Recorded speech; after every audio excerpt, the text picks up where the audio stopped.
Good afternoon বন্ধুরা, দেখো আজকে আমার লাঞ্চ থালি তৈরি হয়ে গেছে। আজকে লাঞ্চ থালিতে দেখো আমি কি কি রেখেছি। লাঞ্চ থালিতে আছে গরম গরম সাদা ভাত, এখানে হচ্ছে মুসুরির ডাল করেছি, এখানে করেছি পটল ভাজা আর পোস্তর বড়া,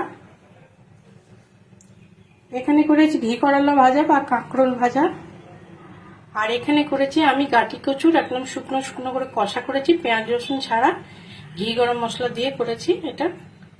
আর এখানে করেছি একটা মিক্সড তরকারি, যেটা সমস্ত সবজি দিয়ে কুমড়ো, তারপরে আলু, পটল, ঝিঙে, তারপরে পনির সমস্ত কিছু দিয়ে এটা একটা মিক্স তরকারি করেছি ঘি গরম মশলা দিয়ে।